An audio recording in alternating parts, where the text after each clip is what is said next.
Hello students, today we are starting the lecture number 9 of pair of linear equations in two variables.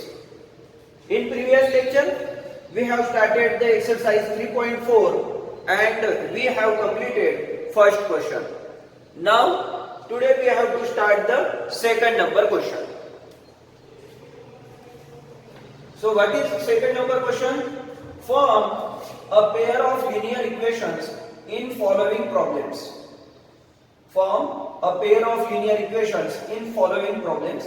Find their solutions if they exist by the elimination method. म्हणजे यामध्ये आपल्याला दोन गोष्टी सांगितल्या. एक तर pair of linear equation form करायचे आणि ते केल्यानंतर जर ते एक्झिस्ट असेल तर त्याला त्याचं सोल्युशन हे एलिमिनेशन मेथडने फाइंड करायचं. तर पहिलं क्वेश्चन बघू. फर्स्ट क्वेश्चनचा आन्सर लिहितोय आपण. If we add 1 to the numerator and subtract 1 from the denominator, a fraction reduces to 1. सगळ्यात सोपं आहे. काय करणार? सगळ्यात अगोदर ज्यावेळेस न्यूमरेटर आलं डिनॉमिनेटर आलं तर त्याला काहीतरी माना. म्हणजे काय? आपण इथे लिहिणार let numerator be x and denominator by.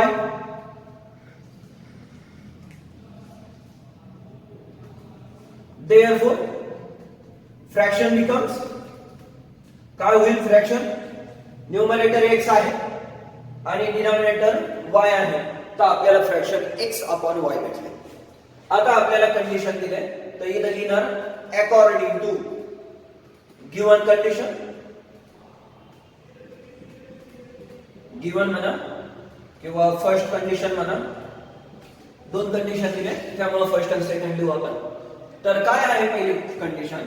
If we add 1 to numerator and subtract 1 from denominator. म्हणजे आपण न्यूमरेटर मध्ये 1 ऍड केलं. काय म्हणजे ऍड 1 टू न्यूमरेटर 1 ऍड केलं आणि डिनॉमिनेटर मधून subtract 1 from the denominator. Denominator मधून काय आहे? Denominator y. तर डिनॉमिनेटर मधून 1 मायनस केलं तर काय भेटतंय? A fraction reduces to 1. Reduces to 1 म्हणजे आपल्याला 1 आन्सर आला. यामध्ये दोन गोष्टी आपल्याला लक्षात ठेवायचे का रिड्यूस बाय आणि रिड्यूस टू. म्हणजे जर बाय आलं तर काय याचं मीनिंग का तितक्याने कमी झालंय आणि टू आलं रिड्यूसेस टू किंवा इन्क्रीजेस टू तर टू आलं म्हणजे तितकंच ते व्हॅल्यू आहे. तर या ठिकाणी आपल्याला यूज केलेला आहे टू त्यामुळे आपण डायरेक्ट आन्सर 1 लिहिलं. जर आपल्याला या जागेवर क्वेश्चन असा आला असतं रिड्यूस बाय 1 तर जे अगोदर होतं त्यामधून 1 मायनस केलं असतं. तर ही गोष्ट लक्षात ठेवा. आता यामध्ये हे झालं आपलं पहिलं. याला आपण काय सिम्प्लिफाय बी करू शकतो. कसं करणार? का हे y मायनस 1 इकडे मल्टिप्लाय करणार तर x प्लस 1 कारण याच्या काही काही नाही येत आपण असं करत असतो क्रॉस. तर x प्लस 1 इंटू 1 म्हणजे x प्लस 1 आणि y मायनस 1 इंटू 1 म्हणजे पण काय होईल? y minus 1. आता यामध्ये आपण x आणि y ला काय करतोय? एका साईडला घेण्याचा प्रयत्न करतोय. तर काय होईल? x minus y. बघा हे मायनस प्लस y तिकडे गेल्यावर मायनस y आणि याला आपल्याला सॉल्व्ह करायचं एलिमिनेशन मेथडने. तर आपण ट्राय असं करतो का ax plus by is equal to c असं ठेवण्याचा प्रयत्न करतो. त्यामुळे मी काय करतो का हे प्लस 1 आहे त्याला तिकडे घेऊन जातो ते होईल मायनस 1. ऑलरेडी द मायनस 1 आहे आणि इकडलं प्लस 1 तिकडे गेल्यावर मायनस 1 तर आपल्याला इक्वेशन भेटेल x minus y is equal to minus 2 आणि हे झालं आपलं फर्स्ट इक्वेशन.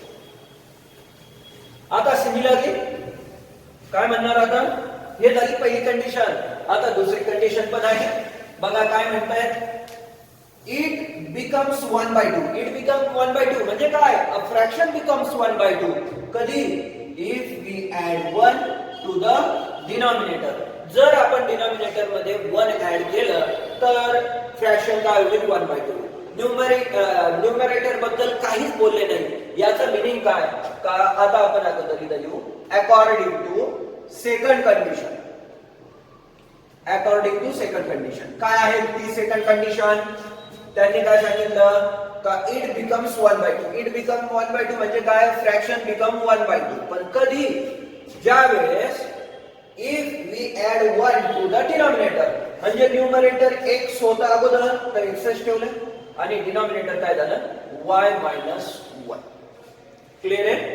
आता आपण याला काय करणार? क्रॉस मल्टिप्लाय करणार. आता हे 2 आहे, इकडे मल्टिप्लाय झाल्यावर 2x होईल आणि इकडे 1 असल्यामुळे डायरेक्ट आपण y मायनस 1 घेणार. आता तेच काम का y ला इकडे घेऊन जाऊ तर 2x minus y is equal to minus 1 आणि हे आपलं झालं इक्वेशन नंबर 2. दोन इक्वेशन, दोन अननोन इझिली आपण फाइंड करू शकतो. तर काय म्हणणार? इक्वेशन. आता बघा आपल्याला एलिमिनेशन मेथड साठी काय पाहिजे? कोएफिशिएंट सेम पाहिजे. मग ते x चे असो किंवा y चे असो, ज्याचे सेम असतील ते एलिमिनेट होईल. काय करणार? ऍड करणार किंवा सबट्रॅक्ट करणार.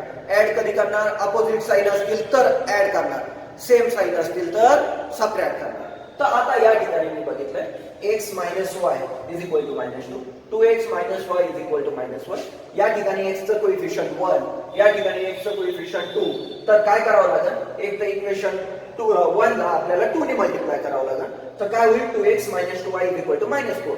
पण थोडा विचार केला तुम्ही का y चं कोएफिशिएंट इथं 1 आहे, या ठिकाणी y चं कोएफिशिएंट 1 आहे आणि दोघांचे साइन सेम आहे. तर आपण 2 मधून 1 मायनस केलं किंवा 1 मधून 2 मायनस केलं म्हणजे मल्टिप्लाय वगैरे करण्याची काही गरज नाही, कोएफिशिएंट सेम आहे. तर फक्त सबट्रॅक्शन. आणि सबट्रॅक्शन का? कारण याला मायनस आहे आणि याला बी मायनस आहे. जर यामध्ये दोघांपैकी एक प्लस असतं ना तर आपण ऍडिशन केली असती. तर या ठिकाणी मी काय लिहितो? Equation 1 minus 2. Equation 1 minus equation 2 we get काय भेटते बघू आपण आता. तर x minus y is equal to minus 2 हे इक्वेशन 1 आहे आणि 2 त्यामधून मायनस करायचं तर ते 2x minus y is equal to minus 1. लिहिताना आपण डायरेक्ट लिहिणार, नंतर काय साइन चेंज करणार कारण सबट्रॅक्शन असल्यामुळे. तर हे प्लस आहे तर हे झालं मायनस, हे मायनस आहे तर हे झालं प्लस, हे मायनस आहे तर हे झालं प्लस. आता तुम्ही बघा मायनस y आणि प्लस y, कारण खालचं आपल्याला साइन बघायचं वरचं बघायचं नाही. तर हे दोन्ही कॅन्सल झाले. x आणि हे मायनस 2x म्हणजे 1x प्लस 1 आहे आणि मायनस 2 आहे. तर मायनस आन्सर येईल कारण 2 मधून x 2x मधून x मायनस केलं तर x राहतं आणि मोठ्याचं साइन म्हणजे मायनस x. आता या ठिकाणी बघा मायनस 2 आहे आणि प्लस 1 आहे तर आन्सर येईल मायनस 1. आता काय करू? दोन्ही साइडचे मायनस कॅन्सल करू तर आपल्याला आन्सर मिळतंय x इज इक्वल टू 1. काय भेटलं आपल्याला answer? x is equal to 1 आणि हे झालं आपलं थर्ड इक्वेशन. आता आपल्याला काय करायचंय? आपल्याला y ची पण व्हॅल्यू काढायची. तर आपण ही झाली ना put this value in equation. कुठं पण टाका तुम्ही कोणत्याही इक्वेशन मध्ये. मी म्हणतो 1 मध्ये टाकू. तर इक्वेशन 1 वी गेट काय भेटते बघू आपण आता. x तर x किती आहे 1 minus y is equal to minus 2. Value कोणाची काढायची? y ची काढायची. तर आपण y ला एक जागेवरच ठेवू आणि x ला 1 ला तिकडे घेऊन जाऊ. तर काय होईल? Minus y is equal to minus 2 आणि प्लस 1 तिकडे गेल्यावर मायनस 1. तर आता आपल्याला minus y is equal to minus 3, minus minus cancel होईल आणि आपल्याला आन्सर भेटतंय y इज इक्वल टू 3. काय आन्सर भेटतंय? y is equal to 3. तर हे झालं आपलं इक्वेशन नंबर 4. म्हणजेच काय? ऍट लास्ट आपण काय लिहिणार? सगळं झाल्यानंतर आपण लिहित असतो काय लिहितो? x इज इक्वल टू 1 आणि y इज इक्वल टू 3. आता हे विचारलेलं नव्हतं, आपल्याला विचारलेलं होतं फ्रॅक्शन. काय आहे क्वेश्चन बघा. फ्रॅक्शन. आता आपल्याला जे म्हटले होते if we add numerator and denominator from असं दिलेलं आहे पुढं आणि नंतर. तर आता या पुढं काय असणार का फ्रॅक्शन इज. तर आपण इथं लिहिणार therefore fraction is equal to x upon y म्हणजे 1/3. क्लिअर? तर इथपर्यंत आपलं हे झालं पहिल्याचं आन्सर. आता आपण सेकंड नंबर बघू. हे क्वेश्चन होतं, ते लिहायचं राहिलं होतं. व्हॉट इज द फ्रॅक्शन, लास्टला काय होतं, व्हॉट इज द फ्रॅक्शन, तर आपण या ठिकाणी लिहिलं फ्रॅक्शन इज इक्वल टू 1/2. आता सेकंड नंबर क्वेश्चन आहे, बघू काय आहे. 5 years ago Nuri was thrice as old as Sonu. 10 years later Nuri will be twice as old as Sonu. How old are Nuri and Sonu? एकदम simple question आहे, same pattern असणार आहे याच्यामध्ये. काय करणार आपण, प्रेझेंट एजला एक्स आणि वाय मानायचं. आता कंपल्सरी नाही आहे का व्हेरिएबल एक्स आणि वायच घ्या, तुम्ही तुमच्या मनाने दुसरे बी व्हेरिएबल घेऊ शकता, पण आपण नॉर्मली काय घेतो, एक्स आणि वाय. ठीक आहे.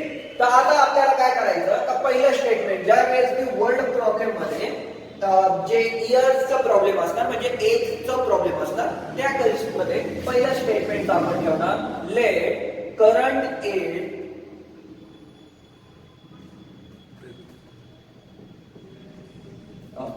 Late present age of Nuri being X years and present age of Sonu be Y years. काय समजले का, प्रेझेंट एज नूरी च प्रेझेंट एज एक्स घेतलं आणि सोनूचं प्रेझेंट एज वाय घेतलं. आता यामध्ये आपल्याला रिलेशन दिलेलं आहे, त्यामुळे आपण इथे लिहिणार अकॉर्डिंग टू फर्स्ट कंडिशन.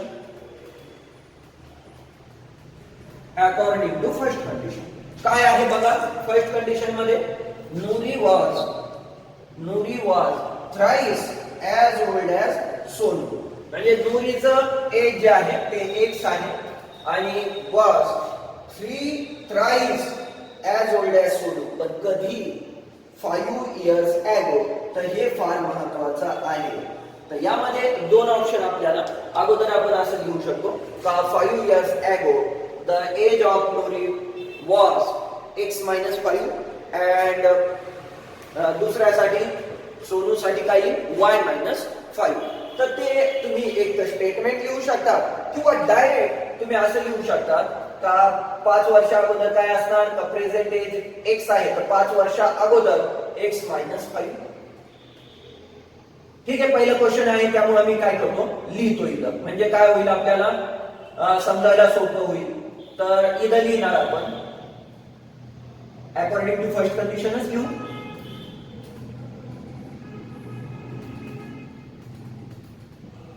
काय हे एक्स्ट्रा पार्ट आहे, कंपल्सरी नाही आहे, पण आपल्याला समजावं म्हणून लिहितोय मी. काय अकॉर्डिंग टू फर्स्ट कंडिशन मध्ये लिहिणार 5 years ago Nuri was काय असणार, x minus y and Sonu was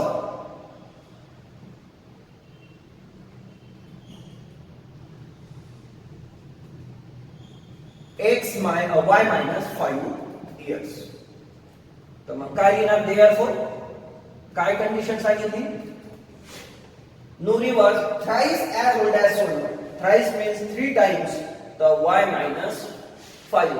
आणि हे जर भेटलं तर सिम्प्लिफाय करायला एकदम सोपं, x minus 5 3 ने मल्टिप्लाय करा, 3y आणि 3 ने 5 ला मल्टिप्लाय केलं, मायनस भेटले कारण प्लस मायनस मायनस. तर ह्या केस मध्ये आपल्याला हे इक्वेशन भेटलं, पण आपल्याला एलिमिनेशन मेथड यूज करायची. तर x minus 3y काय केलं बघा, हे 3y ला इकडे ट्रान्सफर केलं आणि -5 ला आपण इकडे ट्रान्सफर करू.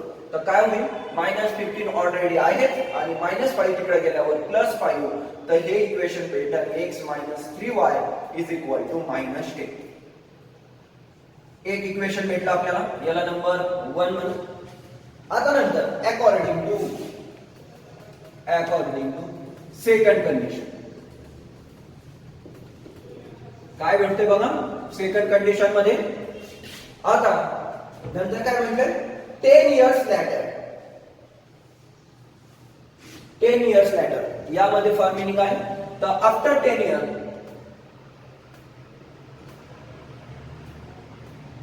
Nuri will be x plus 10 years and Sonu will be y plus 10 years. आता यामध्ये दोघांचं रिलेशन पण काहीतरी दिलेलं आहे. तर मग इथं लिहिणार therefore 10 years later Nuri will be twice as old as Sonu. So Nuri's age x plus 10 and Sonu's age y plus 10 after 10 years. And here twice means 2 times. So I write here 2. काय होईल आता x plus 10 is equal to 2 into y म्हणजे 2y plus 2 into 10 म्हणजे 20. तर काय भेटेल x minus 2y is equal to 20 आणि plus 10 तिकडे गेल्यावर minus 10 होईल. तर हे इक्वेशन भेटेल x minus 2y is equal to 10. आता हे झालं फर्स्ट इक्वेशन, हे झालं सेकंड इक्वेशन. आता लक्ष दिलं तर या ठिकाणी x आहे, या ठिकाणी x आहे. दोघांचं फक्त सबट्रॅक्शन करा, तुम्हाला y ची व्हॅल्यू भेटेल आणि ती व्हॅल्यू 1 किंवा 2 मध्ये टाका, तुम्हाला y ची व्हॅल्यू भेटेल. म्हणजेच काय प्रेझेंट एज ऑफ नोरी आणि प्रेझेंट एज ऑफ सोनू तुम्हाला भेटून जाईल. तर हे पुढचं तुम्हाला होमवर्क राहील. फक्त काय करायचं यापासून व्हॅल्यू काढायची बाय एलिमिनेशन मेथड आणि एलिमिनेशन मध्ये एक सबट्रॅक्शन करतो किंवा ऍडिशन करतो. तर या ठिकाणी x आणि x दोघांचे कोएफिशिएंट सेम आणि दोघांचं साइन सेम, त्यामुळे सबट्रॅक्शन करणार. ठीक आहे. आता नेक्स्ट क्वेश्चन घेऊ. Third number question. The sum of the digits of 2-digit number is 9. Also, 9 times this number is twice the number obtained by reversing the order of digits. Find the numbers. हा question महत्वाचा आहे कारण यामध्ये बऱ्याच जणांची चूक होत असते आणि ती चूक कोणती होती ते पण सांगतोय. तर सगळ्यात अगोदर काय क्वेश्चन आहे तर 2 डिजिट नंबर आहे. तर आपण 2 डिजिट मध्ये आपल्याला माहित असतं काय का एक युनिट्स प्लेस असणार आणि एक टेन्स प्लेस असणार. तर आपण इथे लिहू let units digit at unit place digit at units place bx and at tens place and digit at tens place by. आता यावरून आपल्याला काय होईल therefore नंबर इज काय होईल नंबर बघा टेन्स प्लेसला y आहे आणि युनिट प्लेसला x आहे. तर यामध्ये बरेच जण कोणती चूक करतायत का युनिट प्लेसला x आहे तर x लिहितायत आणि टेन्स प्लेसला y आहे तर ते डायरेक्ट असं लिहितायत आणि या ठिकाणी आपला आन्सर चुकतोय. तर काय आहे जर युनिट प्लेसला x आहे तर काही हरकत नाही, पण जर टेन्स प्लेसला y आहे म्हणजे काय 10 into y. टेन्स प्लेसला y आहे म्हणजे काय 10y plus x. हे समजून घ्या काय आहे टेन्स प्लेस आहे म्हणून इंटू 10 केलं. जर 100 प्लेस असतील तर आपण लिहिलं असतं 100 इंटू जे व्हेरिएबल घेतलं ते 3 डिजिट जर नंबर असतात आपण काय केलं असतं 100x plus 10y plus z. कारण जर एक्स वाय झेड हे युनिट प्लेस टेन्स प्लेस आणि असं घेतलं तर त्यानुसार आपल्याला इथं आन्सर लिहावं लागेल. तर सध्या आता 2 डिजिट नंबर आहे त्यामुळे टेन्स प्लेस आणि युनिट्स प्लेस. तर याला असं लिहिणार हे लक्षात ठेवा. इम्पॉर्टंट स्टेप आहे ही, तर ही आपल्याला लक्षात ठेवायची. नंतर या नंबरला जर आपण रिव्हर्स केलं तर इथं म्हणणार रिव्हर्सिंग नंबर काय भेटेल आपल्याला. आता रिव्हर्स केलं तर टेन्स प्लेस वाला युनिट्स प्लेसला जाणार आणि युनिट्स प्लेस वाला टेन्स प्लेसला. तर काही 10x x युनिट्सला होता आता ते टेन्स प्लेसला गेला आणि y टेन्सला होता ते युनिट्सला आलाय आणि हे आपलं काय होणार याला इक्वेशन 1 म्हणणार आणि याला इक्वेशन 2 म्हणणार. आता तुम्ही म्हणणार हे कशासाठी काढलं का रिव्हर्स नंबर का घेतलं कारण त्यांनी एक कंडिशन सांगितलेली आहे. कोणती कंडिशन आहे ऐका 9 टाइम्स एक कंडिशन तर वरती दिलेली आहे का sum of digits of 2 digit number is 9, हे तर आपल्याला लागणार, ते नंतर घेऊ आपण. पण अगोदर हे बघू. 9 टाइम्स दिस नंबर म्हणजे हे is twice the number of 10 by reversing the order of digit. म्हणजे काय? 9 टाइम्स, ऐकून घ्या काय आहे 9 टाइम्स म्हणजे 9 टाइम्स दिस नंबर म्हणजे कोणतं? ऍक्च्युअल मध्ये जे पहिलं होतं 10y प्लस x. पुढे काय म्हटले? इज ट्वाइस म्हणजे into 2. Twice the number of 10 by the reversing the order of digit. म्हणजे ऑर्डर ऑफ डिजिट जर रिव्हर्स केलं म्हणजे हे, तर त्याच्या किती टाइम्स आहे? 2 टाइम्स आहे. हे आपल्याला इक्वेशन भेटलं. याला सिम्प्लिफाय करू आपण. तर 9 into 10 म्हणजे 90y प्लस 9 into x म्हणजे 9x is equal to 2 into 10 म्हणजे 20x आणि 2 into y म्हणजे 2y. आता या ठिकाणी काय होईल? सगळे x च्या टर्म्स आणि y च्या टर्म्स एका साईडला घेऊ. काय भेटेल आपल्याला? 90y. आता आपल्याकडे काय आहे? या ठिकाणी 90y आहे. आपल्यावर आहे डिपेंड का आपल्याला x अगोदर घ्यायचं का y अगोदर घ्यायचं. जर x अगोदर घ्यायचा असेल तर मी काय करतो बघा, ही टर्म या ठिकाणीच ठेवतो. म्हणजे काय? 20x तसंच ठेवले. लक्षात घ्या हे 9x तिकडे गेल्यावर मायनस 9x. नंतर 2y जसे आहेत तसेच. लक्षात घ्या लेफ्ट साइड वाल्याला राईट साइडला घेऊन चाललोय आणि 90y तिकडे गेल्यावर काय होतील? Minus 90y. आणि ह्या साइडला किती राहणार? 0. तर मी इकडे लिहितो 0, काही अडचण नाही. लेफ्ट राईटला लिहिलं काही अडचण नाही. आता हे झालं आपलं 20x मायनस 9x म्हणजे 11x आणि 90y मायनस 90y आणि प्लस 2y म्हणजे दोघांचं सबट्रॅक्शन होणार. 90 मधून 2 गेले 88 आणि कसे मायनस, तर minus 88y is equal to 0. आता हे झालं आपलं फर्स्ट म्हणजे कितवं? Third equation. आता हे लक्षात घ्या, जर या ठिकाणी सबस्टिट्यूशन मेथड यूज करायची असती ना तर आपण हे 88y ला तिकडल्या साईडला ठेवलं असतं आणि direct x is equal to हे 11 तिकडे गेले असते म्हणजे 88 अपॉन 11y म्हणजे 8y आपल्याला डायरेक्ट भेटलं असतं. x is equal to 8y. ते वरच्या याच्यामध्ये कोणत्याही इक्वेशन म्हणजे अजून एक इक्वेशन काढायचं आपल्याला. त्या इक्वेशन मध्ये आपण व्हॅल्यू टाकली असती सबस्टिट्यूशन मेथडने आपल्याला सॉल्व्ह झालं असतं. पण इथं आपल्याला सांगितलेलं आहे बाय युजिंग इलिमिनेशन मेथड, तर आपल्याला असंच करावं लागेल. आता बघा दुसरं काय आहे?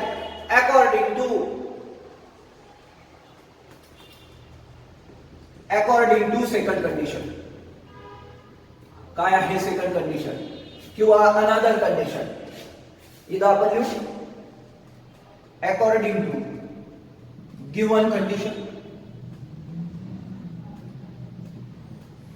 तर या ठिकाणी काय लिहिणार? According to another condition. कोणती आहे? Sum of digits of 2 digit number is 9. Sum म्हणजे युनिट प्लेस x आहे आणि टेन्स प्लेस y आहे, दोघांची सम केली तर 9.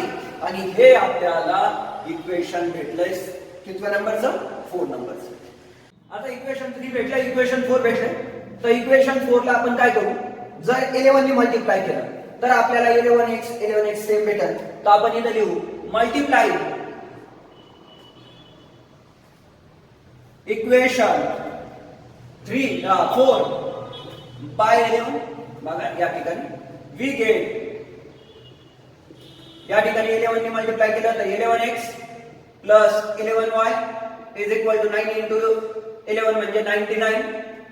हे इक्वेशन झालं, त्याला नंबर 5 देऊ. आता काय करू? हे एक इक्वेशन आहे, हे इक्वेशन आहे, दोघांचे कोएफिशिएंट सेम आहे, साइन सेम आहे, त्यामुळे सबट्रॅक्शन करणार. तर equation 3 minus equation 5 we get काय भेटते बघा? Equation 3 11x minus 88y is equal to 0. यामध्ये 11x plus 11y is equal to 99. जर आपण सबट्रॅक्शन केलं दोघांचे साइन चेंज होईल म्हणजे हे मायनस आणि हे पण मायनस. काय होईल? Plus 11 minus 11 cancel. आता 88 मधून 88 मायनस 88y आहे आणि या ठिकाणी मायनस 11 कारण वरचं तर घेणार नाही, खालचं दोघांचे सेम साइन आहे, ऍडिशन होणार आणि सेम साइन लागणार म्हणजे 88 प्लस 11 म्हणजे 99y बघा काय भेटलं आपल्याला का minus 99 y is equal to हे मायनस 99. तर काय मायनस मायनस कॅन्सल झालं, y is equal to 99 upon 99 म्हणजे आपल्याला आन्सर भेटलं y इज इक्वल टू 1. आता कितव्या नंबरचा 6 number y is equal to 1. आता ही व्हॅल्यू कुठे पुट करणार 1 यामध्ये पुट करू आपण. तर put in 4, put in equation 4 तुम्ही लिहा पूर्ण तसं. तर x प्लस y च्या जागेवर 1 टाकतो 9. तर काय भेटेल बघा x is equal to 9 minus 1. तर x इज इक्वल टू आपल्याला भेटलंय, जर दिसत नसेल तर मी इकडे घेतोय. तर x is equal to 9 minus 1 म्हणजे 8. तर आता आपल्याला जे नंबर भेटलं देअरफोर इकडे लिहितो मी therefore number is equal to काय येईल, नंबर इज इक्वल टू काय नंबर ऍक्च्युअल नंबर 10y. तर 10 इंटू y किती आहे 1 प्लस x आणि x किती आहे 8. तर हे झालं 10 इंटू 1 म्हणजे 10 प्लस 8 म्हणजे काय 18. तर नंबर काय झाला आपलं ऍक्च्युअल नंबर भेटला 18. जर आपण याला रिव्हर्स केलं बघा रिव्हर्स केलं तर आपल्याला काय भेटतं 81. 18 ला रिव्हर्स केलं 81. तर आपल्याला म्हटले होते का 9 times this number is equal to 2 times this number. तर चेक करून बघू आपण फक्त. तर 9 times 18 is equal to 2 times 81. Check करू आपण. 9 8 72 7 9 and 7 16 आणि इकडं 2 आणि 16 म्हणजे इक्वल आहे. हे करण्याची गरज नाही, फक्त चेकिंग साठी सांगतोय. तर हे आपलं इथपर्यंत तुम्ही लिहिलं तर हे आपलं फायनल आन्सर झालं का नंबर इज इक्वल टू 18. हे काही लिहिण्याची गरज नाही, मी फक्त चेकिंग साठी केलं होतं. ओके, अशा प्रकारे आपण थर्ड नंबरचं क्वेश्चन संपवलंय. आता आपण नेक्स्ट बघू. Next question, Meena went to a bank to withdraw a rupees 2000. She asked the cashier to give her rupees 50 and rupees 100 notes only. Meena got 25 notes in all. Find how many notes of rupees 50 and rupees 100 she received. Simple question आहे. तर काय सांगितलं यामध्ये का total आहे 2000 आणि त्यामध्ये काही 50 रुपीजचे आणि काही 100 रुपीजचे नोट्स आहेत. तर टोटल नोट्स किती आहेत, तर टोटल नोट्स आहेत 25. तर इथं लिहू let number of rupees 50 notes be x and number of rupees 100 notes be y. Therefore according to इथं लिहू डायरेक्ट आता according to फर्स्ट कंडिशन काय आहे, एक कंडिशन का ज्यामध्ये टोटल नोट्स किती आहेत 25. तर मी लिहितो x plus y is equal to 25. म्हणजे काय का काही 50 रुपीजचे नोट्स आहेत आणि काही 100 रुपीजचे नोट आहेत. आपण टोटल नोट्स जे आहेत ते 25 आहे. आता अजून एक कंडिशन सांगितली अकॉर्डिंग टू सेकंड कंडिशन काय का जे त्यांची ऍडिशन आहे ती किती असणार 2000. म्हणजे काय काही 50 रुपीजचे असणार काही 100 रुपीजचे असणार पण सगळे मिळून टोटल किती आहे तर 2000 आहे. तर मी असं लिहितो 50 चे जितके असतील तर 50 चे x. कारण आपण काय म्हटलोय का 50 रुपीज नोट्स किती आहे नंबर ऑफ 50 रुपीज x. समजा 5 असतील 50 रुपीजचे तर 50 into 5. क्लिअर आहे. आणि 100 चे आपण किती घेतले 100 एक नोट आहे 100 ची तर त्याला आपण मानलेलं आहे y. Total number of notes of rupees 100 y. हे सगळे करून किती आहे टोटल 2000. परत एकदा ऐका समजून घ्या का 50 रुपीजचे नोट आहे x कारण नंबर ऑफ नोट्सला x मानलं. 100 रुपीजचे आहे y पण दोघांची जर ऍडिशन केली तर टोटल किती आहे टोटल आहे 2000. तर हे झालं आपलं. आता याला जर सॉल्व करायचं असेल एक डायरेक्टली असं करू शकतो आणि एक दुसरी सिंपल मेथड आहे याला रिड्यूस करा. रिड्यूस कसं करणार 50 ने सगळ्याला डिवाइड होते त्यामुळे मी फक्त दॅट इज म्हणणार, काही लिहिण्याची गरज नाहीये का डिवायडेड बाय 50 वगैरे. आपण दॅट इज म्हणून 50 ने जर डिवाइड केलं तर मला इथं x भेटते. 50 ने जर 100 ला डिवाइड केलं तर 2 भेटते, 2y. आणि 50 ने जर 2000 ला डिवाइड केलं तर 54 चा 58 चा और 54 चा 40. तर यामध्ये आपल्याला काय भेटले, 54 चा 200 आणि एक 0 आहे, जसं आहे तसं लिहिलं. तर हे आपल्याला इक्वेशन भेटलं. आता तुम्हाला हे एक इक्वेशन आहे, हे एक इक्वेशन आहे, दोघांची फक्त सबट्रॅक्शन करा कारण कोएफिशियंट दोघांचे सेम आहे. तुम्हाला y ची व्हॅल्यू भेटेल आणि नंतर पुट करा, x ची व्हॅल्यू भेटेल आणि तुम्हाला नंबर ऑफ 50 रुपीज नोट आणि नंबर ऑफ 100 रुपीज नोट भेटून जातील आणि हे तुम्ही सॉल्व्ह करा. तर हे तुम्हाला होमवर्क पाहिजे. Next question. Now question number 5. Lending library has a fixed charges for 3 days and an additional charge for each day thereafter. Sarita paid ₹27 for a book kept for 5 days. Find the fixed charge and charge for each extra day. म्हणजे काय सांगितलं यामध्ये आपल्याला असं सांगितलेलं आहे, एक library आहे आणि त्यामध्ये फिक्स चार्जेस आहेत. किती दिवसासाठी आहे, 3 दिवसासाठी ते फ्री आहे, ते फिक्स आहेत.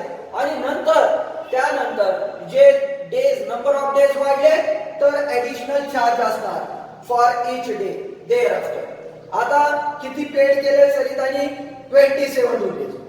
केफ्ट फॉर 5 डेज, 5 दिवसासाठी काय केले, काय इतके 5 दिवसासाठी काय केले का 27 रुपीज पेड केले. Find the fix charges and charge for each extra day. तर आपण आता इथे म्हणू लेट काय आहे, काय म्हणणार, the charge for fix charge